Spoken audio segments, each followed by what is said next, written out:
think I would trust your intuition. So again, you're right. We work with stereotypes, and so maybe that that could be a line of questioning. And Sita, before they put us online, I'm sorry, you're on mute.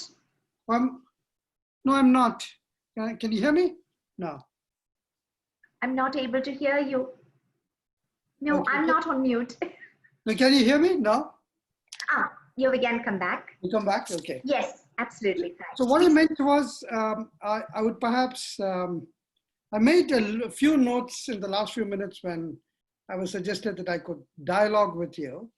Sure. And so I was perhaps, I'd let you perhaps do a fair bit of the initial talking, and then perhaps round the conversation off to say, how do we even teach children this sense of joy? Is it by teaching them a sense of gratitude or mindfulness, or making them more aware of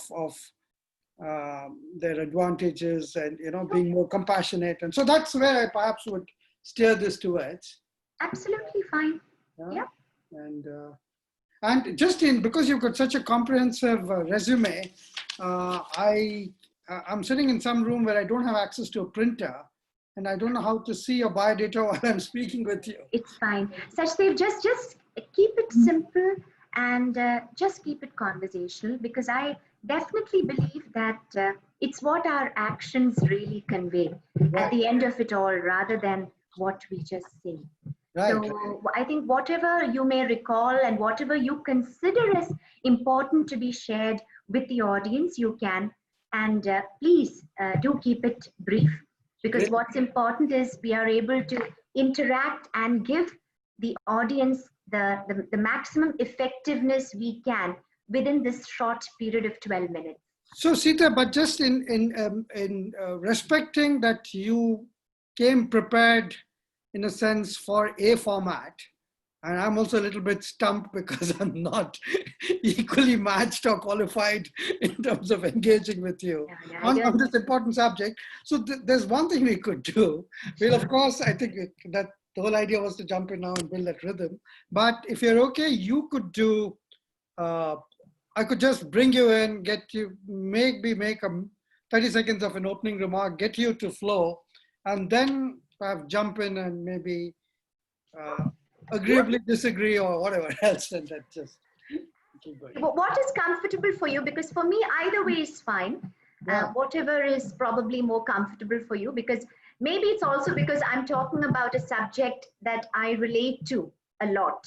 So when you're able to, when you're able to talk about a subject which is so much in tune with your philosophy of life, it is a little easier. But probably had we been discussing a more complex topic from my perspective, I don't think I would have been disagreeable. But Sita, I think you should also find some time to teach adults how to be joyful. Some of them are so wealthy and have such long faces, and I wonder what they're suffering from, right? Life is short and you might as well make the most of it. But anyways, I'm just waiting for the host to bring us in. I don't know whether we are on, or I don't think we are on, right? It's just us, right? No. I'm not so sure. No, I don't see the host as yet. Yeah, I think so. I think she will, I think, welcome us in. Sure, absolutely fine. In fact, what I will just also briefly tell you what I will be touching upon. Okay. Right. See, what I thought I'll talk about is, see, just a line here. The World Happiness Report 2020. Right. Now, the number of countries or who are the countries is not what's important here. Right. Okay, but the fact is you have 10 countries here, and the number one position has been held by one country for the 3rd year in a row. Which is? Finland. Oh, really? Yeah. Very happy place. Okay, so which is Finland. But like I said, what is important here is not the fact it's Finland or Sweden or Norway. Right. But the fact is, it can definitely get us to thinking about what is happiness. Right. Is it completely related to development? Is it completely related to the amount of money you make in a year? Brilliant. Or is it a lot more? Brilliant. So that, I think, gives me a bit of a handle to kind of start off this conversation. In fact, and you're an expert, Sita, but I know the best cases, even at best courses taught and they go the rooms full at Harvard and all that, are all about finding happiness and joy in these more what I call sublime subjects, as opposed to the more quantitative, more materially useful content. So I think there's a lot of seeking in the world amongst people. So do you have some sense to know if you're really on or just? So No, actually, what I did was I had just come on to my the session, right. and I just clicked, and that's when you came. So right. I wouldn't really be able to mention, but what time are we now? Actually, I think we are about 5 minutes away. Actually, into the session. Oh dear. But I think we've been running a little late because I'm kind of situated close to this command center they're running. So I all right. Do we have any attendees already? There's some magical way of finding that, but I don't want to click on. I'll leave the floor entirely to yourself, in which case you would, with all your expertise, completely monopolize it. No, my only concern, yeah. No, see, I think this WEF host 5 is technically to bring us into the room, All right. Right now we are, I think, in the waiting room of sorts. Okay. And this is what happened in an earlier session I did today. All right. Okay. So you're already familiar with a I'm session. familiar, but the thing with these live streaming is you don't know, maybe they're seeing us figuring out the plan while we should be all ready. But I don't know. Now let me try and call someone and see. Sure. Yeah.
Yes, sorry about this, but I'm informed that we can just continue and maybe make up on some lost time. We've lost a valuable 5 or 6 minutes, I think. Oh my goodness. And so maybe you can speak very, very fast. All right, absolutely fine. Okay, so, yeah. I'll just formally introduce you. So we have the pleasure of hearing Sita Sagaran, an absolute expert. She's a personal development expert. She's a trainer. She's a lifestyle consultant. She's a psychology counselor. She's a hypnotherapist. She's a metaphor therapist, and an absolute expert in teaching children and figuring out what could make children happy. So why don't, on behalf of WEF, gladly welcome you, Sita. Thank you for your time and presence. And over to you now. Thank you so much, Sachdev. But I think, like you said, I'll just probably make it a real something like a synopsis, what I was going to tell in the first place. Right. I believe that happiness is something that is learned during childhood. Right. But as a lifestyle consultant, personal development trainer, and motivational speaker, what has astounded me is that when I see parents trying their level best to nurture their child into helping them become someone, right, understand will be successful, Right. or someone whom they believe can be termed as successful. But what in the process, what I have noticed also is that children are not as happy as they could be. Instead, they are more prone to stress, anxiety, and Right. also negative emotions like envy or even jealousy. Right. And I personally believe that is cultivated because of the stress level that they are placed in. And Sita, does that come from this expectation, real or otherwise, that the parents impose on children? That you must be a superstar, you must be top of the class, you must be a horse rider, you must be a pianist? I think so. I think so. To a great extent, it is because I grew up in an environment where my father and mother had never told me to, come on, you can, why don't you do this? Why don't you do that? In Right. fact, I was a real bad student in school. It doesn't seem so, even if you're saying that yourself. But so that's an interesting one. But what do you think, therefore, is essential? And the other difficult question I had for you was, Uh-huh. what happens? What happens to children who come from more crisis-laden environments? So someone is a child in a war-torn country, Correct. and he or she actually doesn't need to have inhabited that fate, if you might. So Correct. do they get scarred for life just because life's been very, very sordid for them? And so just wanted your view on of course, normal children. And of course, Correct. Correct. No, I think that's a brilliant question. I, unfortunately, despite my optimism, I'm forced to convey that there will definitely be an amount of scarring, which right, is very, very unlikely to go away completely. right, Because little children are so much impacted by right, what happens around them that right, a lot of memories stay on, which is right, also why we often mention to people, sometimes it's the inner child that needs healing right, and not the adult. right, So you may have been hurt a lot when you were young for some reason, and that hurt could be taking definitely a lot of your happiness away in later years. You may still be very happy, right, but right, you could be even more happier if right. that part was probably something which you have come to terms with. Or, But in fact, like you, Sita, since I also work with some of these corporate leaders, mhm, I find that a lot of the baggage we carry, despite our extensive resume, correct, is because of these little scars we've had. No one has a perfect childhood, but there's correct, always something that seems to stay as a void, if you might, and correct. we then adapt overcompensating behaviors as adults to Absolutely. I think the key here is once you realize that there is an area that you're ignoring, right, because it's safer to ignore, I would suggest you look at that area right, and work on it so ah, that you're able to make the best out of your life. It may make you uncomfortable, it may create fear in you, stress in you, but the better you're able to address it, the more you're able to move forward in life. clearly shows why you're such a brilliant psychologist, right? You read I'm minds. not a psychologist. Yeah, you aren't. I think you are as well. But Sita, you in a brief run up to this conversation, Yeah, you were talking of countries that are naturally more happy, happier. correct, Talked of correct. somehow Scandinavia landing at the top, Finland, Yes, Denmark, Sweden.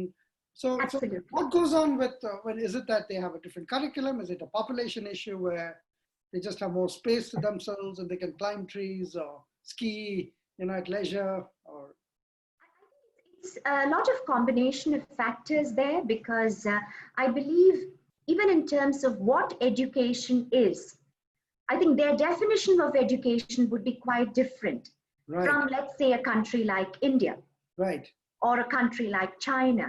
right, Because what is education and what is education supposed to do right, or change a person into is something which I'm quite certain they would have looked at from a right, completely different perspective. right, So if I'll just, like I said, keep it as a very short synopsis. From my perspective and from my learning, I would say is that as much as possible, help the child celebrate life. And celebrate life doesn't mean we have to buy things to make them happy. No. Right. It could be just spending time with the child. Right. Because I grew up in a family environment where there was not an abundance of wealth, but there was an abundance of love. Right. Likewise. Yes. Right. And I think that creates a huge impact. And self-belief. No matter what teachers, no matter if none of the people around the child see anything special in the child, make sure you see something special in your child. Right. Right. In my life, it was my dad. Right. No matter, every time we would go to parent-teacher meetings and the teacher just shakes her head, he was always so optimistic. He would say, right. you can do it, you can do it. Right. So I think nurturing self-belief, practicing gratitude. Right. Thanking for every single thing in your life, that is something which the child can also pick up. Nurture creativity. If your child is creative, nurture it. Belief in altruism, helping out people. It doesn't matter who they are. Just stepping in and helping out.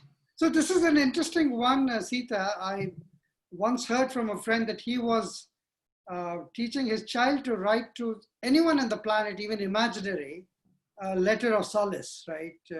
You lost your mother or father, these things shouldn't happen, but I'm around for you.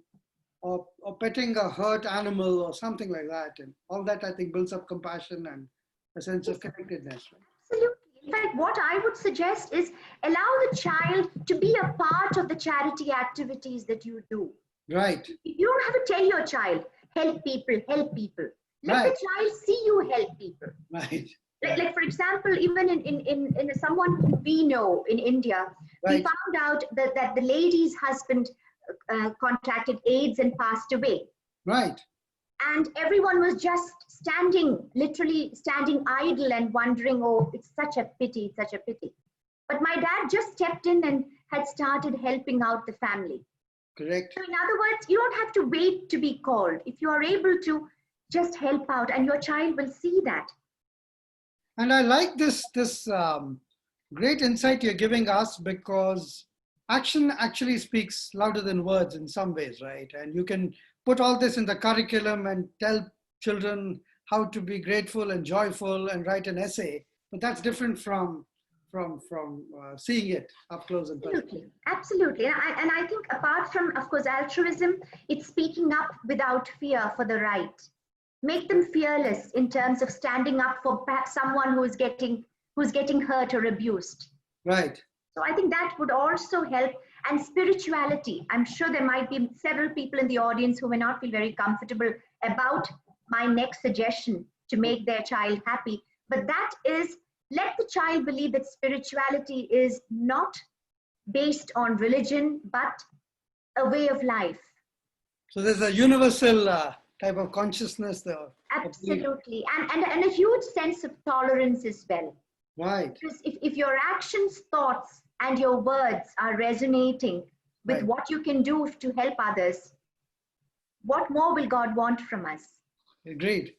So what may be some recommendations you have, both to perhaps people in academics listening into you, and or of course parents, to weave the sense of teaching joy more naturally? What may be 3, 4, 5 things? Because I think that may be the biggest takeaway from them, right?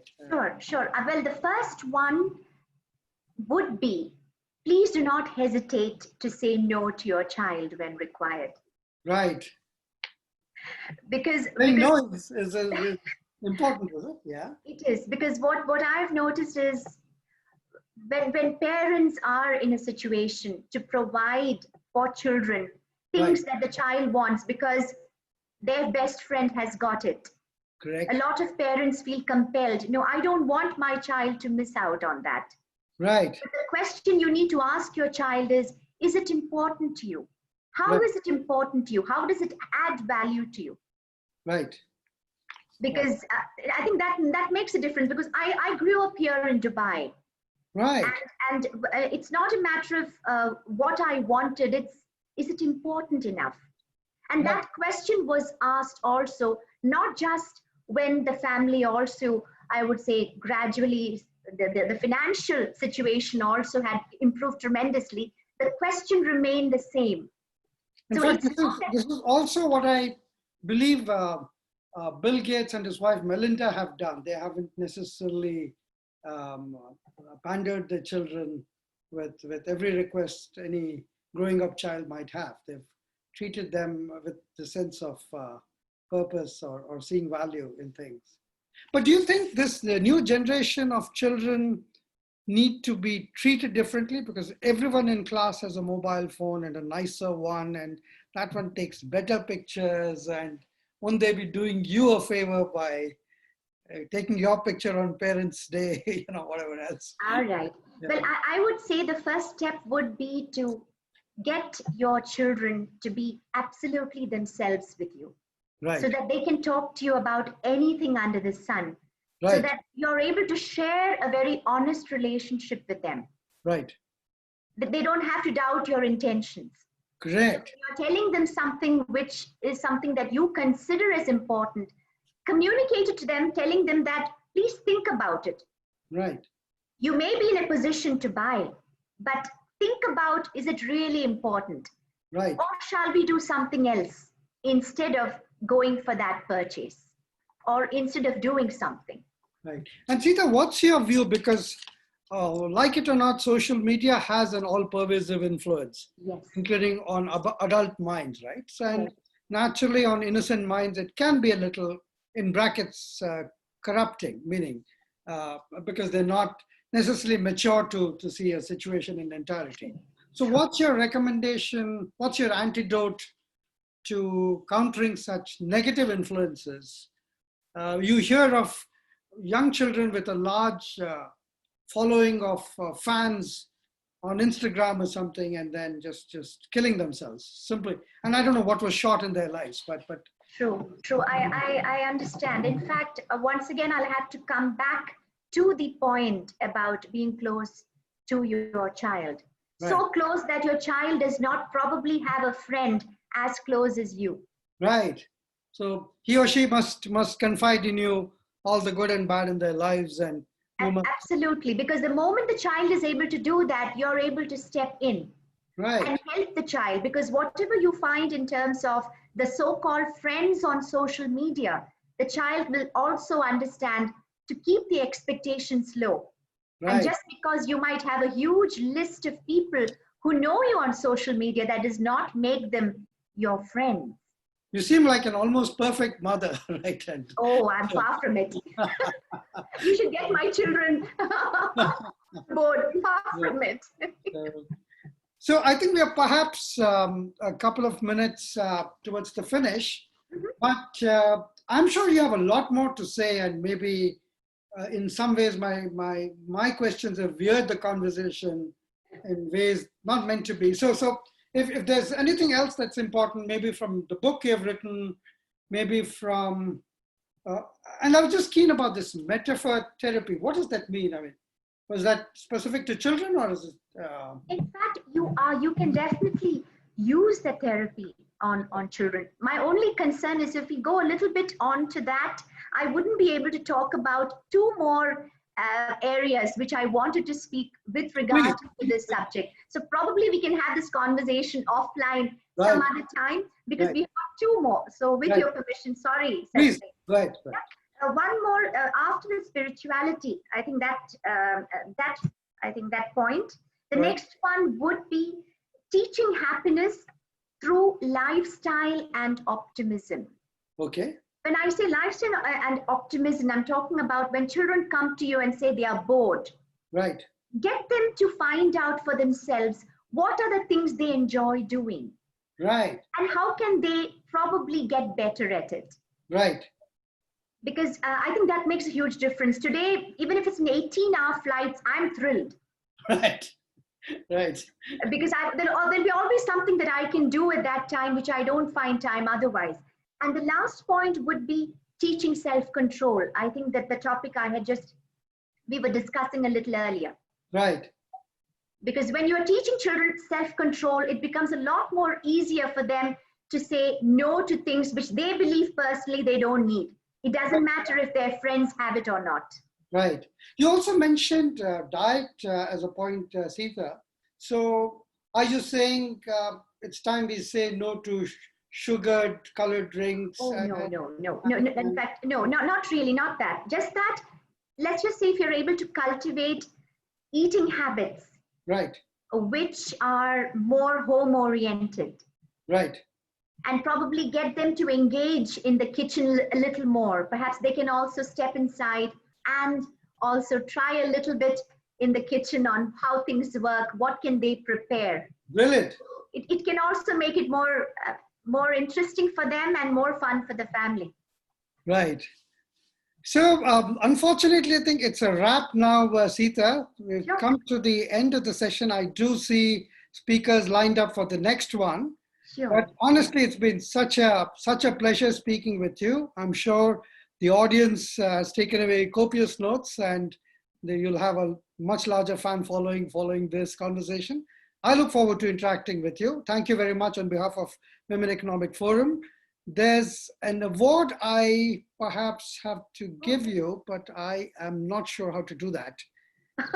Do you mind receiving that at some stage a little bit later, because I don't quite know how to present that virtually. It's there somewhere. Maybe there's a little. No issues. Thank you so much. Thank you, and keep the joy on. It clearly shows in your countenance. It's full of happiness and serenity and peace. And may God bless your family and your children. Thank you. Wishing you the very best too. I'm looking forward to listening to my speakers also who are part of the session. All right. All right. Okay. Looking forward to that. Sure. So what do we, so I think we'll have to leave the session. Is that what it is or no? I wish I could have helped you, Sachdev, but I'm extremely poor when it comes to technology. So let me, just give me a second, ladies. I'll try and figure out. There. Please continue. Okay, good. So I think you stay in the room, right?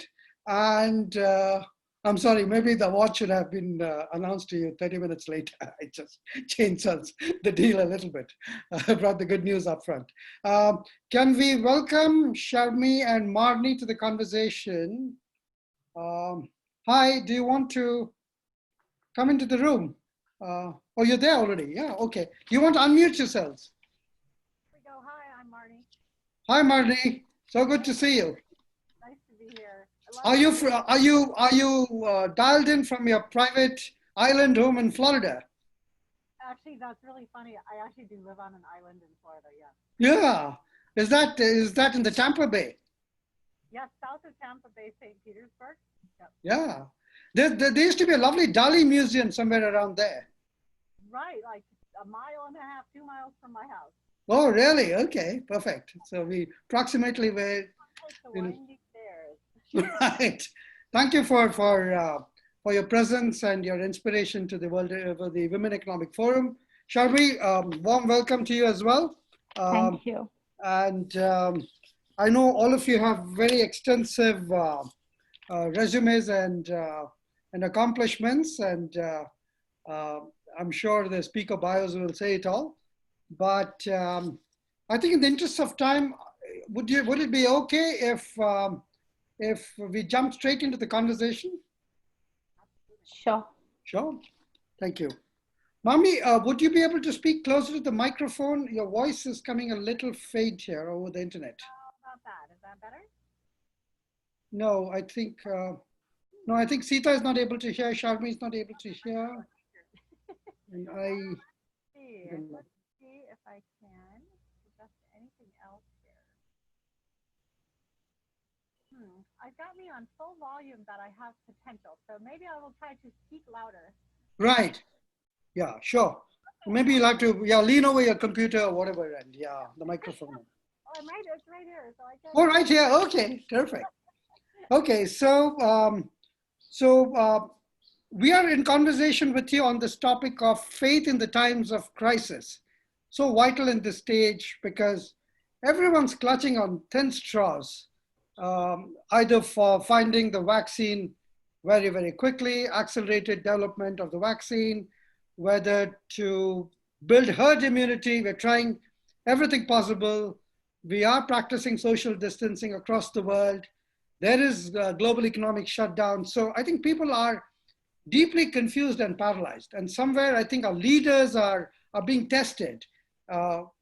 Much that they might have political will, they don't quite know what is the magic wand they need to wave to send this away. And people, there are views that this might stay for a bit. So I think both of you are experts at believing in the power of thinking positive and acting with conviction. When I was growing up, I used to get very inspired by a gentleman called Viktor Frankl, who survived Auschwitz and wrote this very definitive book called Man's Search for Meaning, where as they waited for the Allied troops to free them from the prisons in Auschwitz, the ghettos or the gas chambers, Mr. Frankl says that some of them died because they just gave up hope. They saw the turnaround, but it never came in time, and hope abandoned them before help came. So, so Mani, do you want to go first and tell us what your take is? I think you've been an inspirational speaker. You've written 13 books or something, is what I gathered. So from all that vault of knowledge, can you guide humanity and some of us here listening into it? Yeah. So first of all, thank you. It's so great to be here, and thanks, Becca, for introducing me.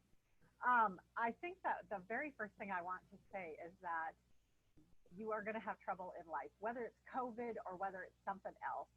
Right. You're going to have trouble. And so when I look back at my life, I've lived through fires and floods and tornado, a sinking boat, car wrecks, ambulance rides, sudden death in the family, head injury in the family. You look very cheerful for all that. I know. See, now, the reason I include those here is because I am not the kind of person who just says, have a positive attitude and everything will be great. Right. The reality is that life is tough. Right. COVID is tough.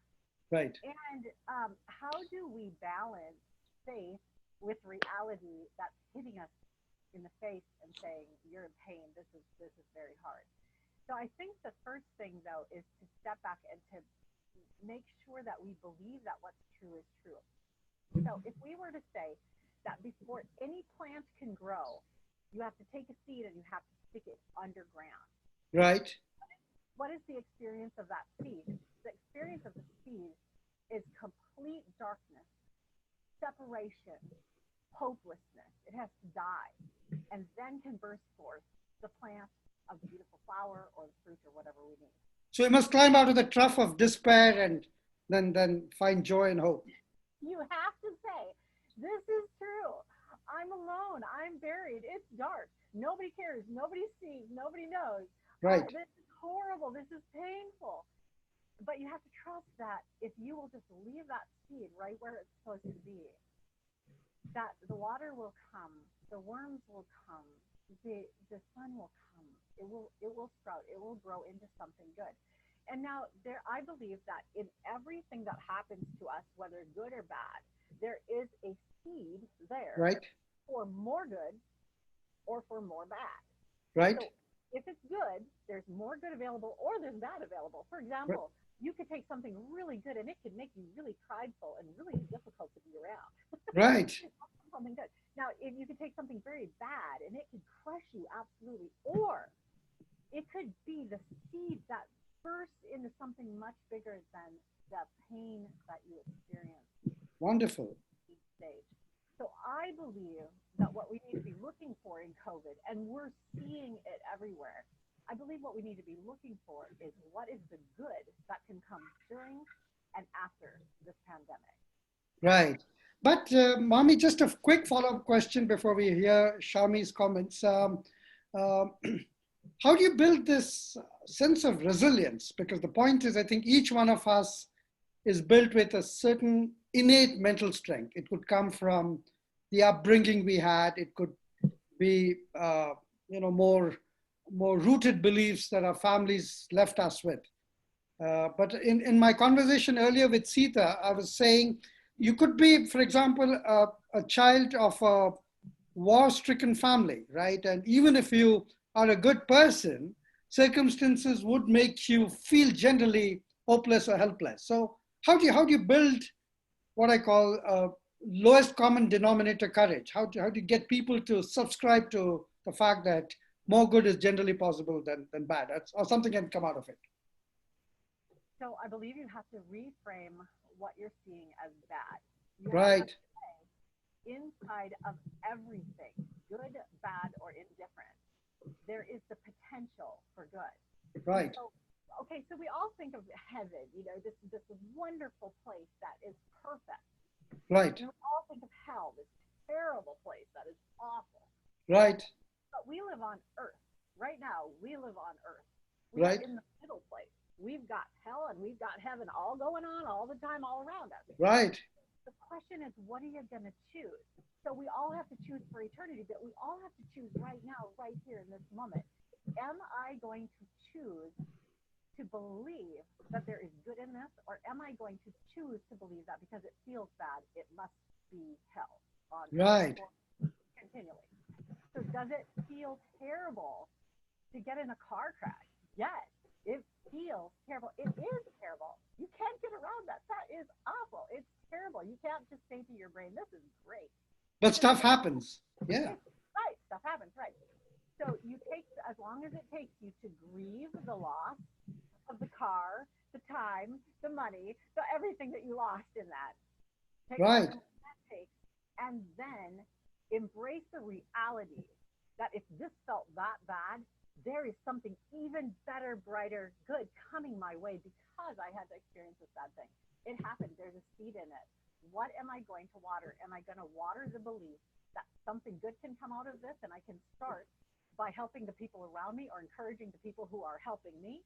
Or am I going to just be angry? Am I going to sow and water and grow those negative emotions that because this happened, life is terrible and I'm an awful person and there's no future for me?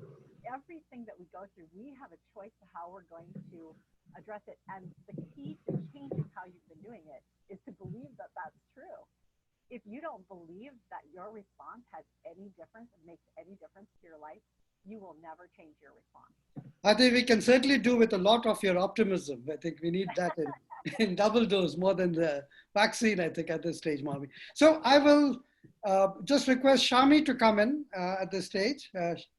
Shami, sorry to keep you waiting, and I know you're like a cage tiger pacing the cage. No problem. So It's always a delight to hear a co-speaker. So, right, I think you must have seen me pacing around like a cage tiger at 6 o'clock, right, wondering when can I listen to them? When can I listen to them? Because I really wanted to listen to Marnie, and I'm so grateful to her for sharing something so profound, and I want to wonderful. just carry that forward. And last night I was talking to a client, and Right, in my coaching session, and right, I was talking to her that when failure strikes, faith is tested. right, And right now we are not in a failure, but we are the seed in the darkness, as Marnie said. right, And right now it is going to be us who get to decide what are we operating from. And are we operating from fear, which is at the end of the day a false evidence appearing real, or faith and love, which is the ultimate reality? right, And if I choose to operate from fear, then my seed is just going to stay there and it will right, die, like the death, the right, metamorphosis that we're right. going through Mhm. worldwide. I just feel that if I choose to cover that up with a lot of fear, a lot of doubt, a lot of insecurity, and I don't choose love, every single time we have choice, and my choice has always been love. Right, Because I'm an angel therapist, I'm an angel coach, right. and I've written episodes and episodes in my book about it as well, You want that to give us some faith examples, got Shami? tested. You want to give us Sorry. some examples of how that works? I mean, just. Sure, in just a minute. So, you know, when I was thinking of the pandemic, Right. I discovered my own word, and I call it the love demic. Oh, really? Okay. Yeah, because you know, it is fear that is being fed to us in Correct. every possible way. You Right. know, some people are saying, oh, there is this big guy who's controlling all of us, and we're going to be 3G'd, 5G'd, we're going to have these chips inside of us, and everything is going to be controlled, blah, blah, blah, blah, blah. And then I'm like, okay, but I don't choose this. I choose love. And love can come if you have faith. And to begin with, you need to have faith in yourself. Right. Do I believe in myself? And can I choose love in this moment to operate out of? And some of us will choose religion, some of us will choose spirituality, and Right. some of us will just choose ourselves. How can I be the best version of myself? Having faith in myself so that all I'm doing in this moment is that I am breathing. There's oxygen, yes. And, you know, I have a roof above my head, yes. Right. I have Absolutely. you know, bed to sleep, yes. I have clothes to wear, yes. And my faith says this too shall pass, Beautiful. and it passes. Yeah. So we've conquered the pandemic with faith, Right. as Marnie would agree, halfway down. We're Right. halfway done. We've Right. survived it. And Right. the more love we spread, the more the pandemic will go away. Right. And we'll make it a love demic. That's a nice spin to things. Certainly very positive, certainly Yeah. full of hope. But again, two questions to you. Yeah. One is, I think what you're saying certainly applies to many of us who, as Yeah. you said, are at least reasonably well positioned in life or by fate, that we Right. have a roof over our head, we have shelter. Yeah. What about these thousands of migrant workers that, for example, we see in India, Mm-hmm. whose faith is tested because they just seem abandoned, including by everyone, including God, for example, because they're walking hundreds of miles back home. They don't understand the logic and the science behind the lockdown, all of Yeah. which may have been for their good. Uh, they just are driven by some strange conviction to go back and die if needed back in their villages and not in their places of work, because those are displaced homes. So Yeah. it's a very strange thing. Similarly, if you're coming off a boat in Syria into Europe, you're just hoping that the boat will bring you to a safe shore. And what if it doesn't? And what if it does to three members of the family and not to two? I'm talking of slightly unequal, unfair situations. Yeah. And I know this is very wrong because then I'm using the extremely difficult part of the question to unleash on optimists. All three of you are great optimists, and that's not. But I was just trying to see, because that's what happens. I Yeah. mean, I've seen this happen to a friend of mine who had, in a sense, a broken marriage. He lost his job. Some other thing happened, and it just came like a ton of bricks. And then he just Yeah. believed it was some bad star Yeah. or a dark cloud over hovering. And so, what's your take on this? Both you and Marmy. My question to you know, the people who did get affected, and yes, there are some who are the destitute, and you know, they really did not receive the help. Right. But like, let's say for example, your friend, if you know, my biggest question to him would be, did you operate out of faith, or did you operate out of fear that was being fed to you, which you were not even sure was real? Right. What did you buy into in that moment?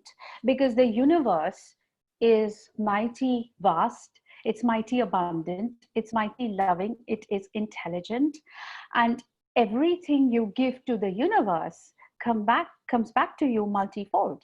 Correct. So what is it that you fed into the programming of you and of your life, of what it's going to look like? Did you buy into what was being told to you from the idiot box? Or did you read about it, and did you like sit and discuss it, like, oh my gosh, oh my gosh, oh my gosh, apocalypse? Did you get into that mode, or did you turn inward, and did you really ask yourself, okay, what is it that I truly desire, and how much faith do I have in that being above me, God, angel, source, universe, creator? I don't know, whatever word, Allah, doesn't matter. When the doors of temples and mosques and churches also shut, what was God trying to tell you? He was asking you to turn to the God here. Right. And if you truly believe that there is a God here, whether a mosque or a mandir or a church will not make a difference of, existing or not existing in your life. Right. And I think a lot of faith-based people, I'm not talking in the religious context, but Correct. people who do have a lot of faith in themselves, in their life, in the divine plan, the divine being, are not often visitors to these places, because we take responsibility of what we think and what we manifest and where we operate from. So once again, I would come back to my first statement, where I said that when fear strikes, faith gets tested. Beautiful. And some of us, are sailing through it, and a lot of us were the Titanics in it. Right. I'd love to know Marnie's views, though. Yeah, so I think, faith is awesome. In fact, faith is the required ingredient. And even in the Bible, God says, without faith, you can't please him. You have to believe he exists and that he's a rewarder, that something good is going to come if you believe. So if you think about back to the Viktor Frankl example, then should he have had faith to put his ladder against the faith wall that says, I'm going to be free, I'm going to be healthy, I'm going to be home, everything's going to be perfect? Right. Or should he put his faith against, I'm here, this is my reality, I am going to believe that something good can come out of even this? Right. Because where you put your ladder is going to depend on where you end up. And both of them, you can have faith, but you may not ever get to what you were hoping for. You may find yourself like your friend in horrific situations with everything seemingly going wrong all at once. Right. And the question of faith is not, is this all going to turn out perfect and I'm going to be very happy and we're going to get the marriage back together and everything's going to be great again? That is the question. The question is there potential for good in this situation? And if you will say, yes, I believe by faith that there is. Can I tell one story? Yeah, please. We owned a large building, and it was right after the recession. We found out that this building was going to become vacant, and we went about to sell it, but we realized that the zoning and the coding in our area had changed. So we couldn't rent it, we couldn't sell it, we couldn't give it back, we couldn't do anything. We were Right. with this huge building that was going to cost us tax money, insurance money, upkeep money, so the pipes wouldn't break, and we couldn't do anything about it. As we started down this path of realizing we were really stuck with this gigantic building, Right. I mean, just so unfair. Yeah. so unfair, and we brought in consultants and we looked every different way with the bankers and with everybody, and we were really stuck. And as we were going through this process, I could have done two things, of course multiple things, but I could have had two perspectives. I could have said, this is horrible and there is no solution, no one we're going to can give me a solution for this.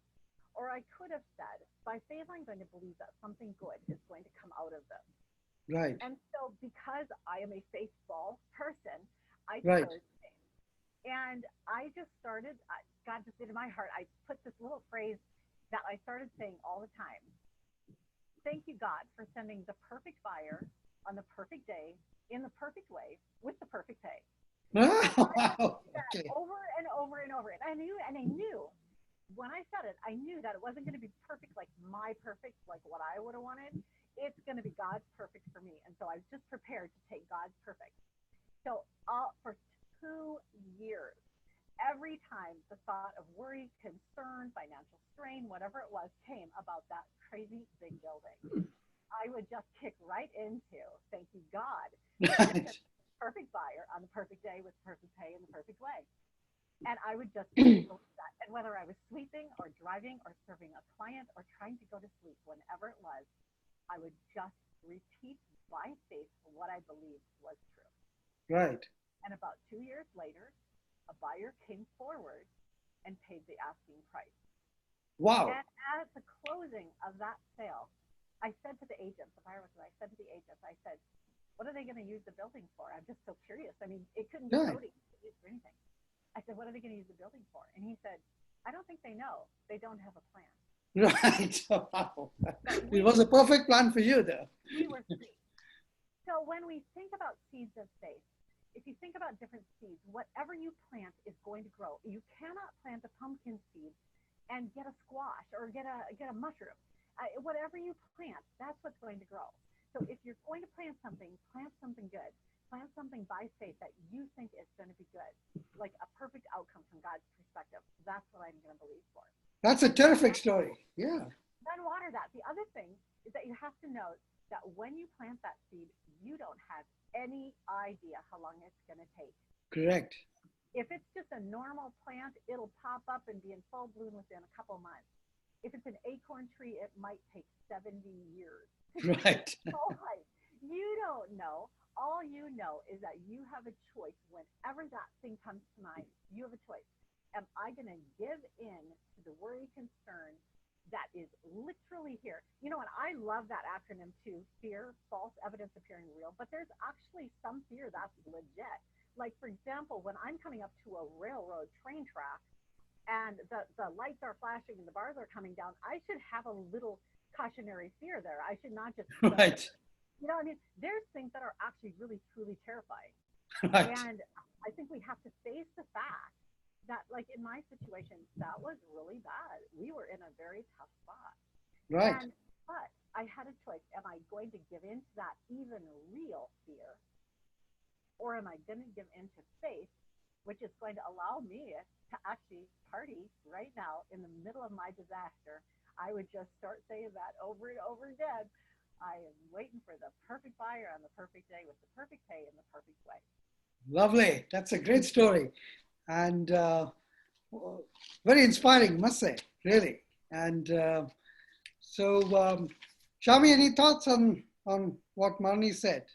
So actually, you asked me for a story. So Right. I think now is the right time to bring in another story. Right. And you know, I'm a very what you see is what you get sort of a person. Right. And I recently had a very major failure in my career, Right. where I wasn't cleared by an institute to be a trainer with them. Right. And you know, I realized that, you know, and Louise Hay says this, you know, it's all right to grieve the loss before you move on.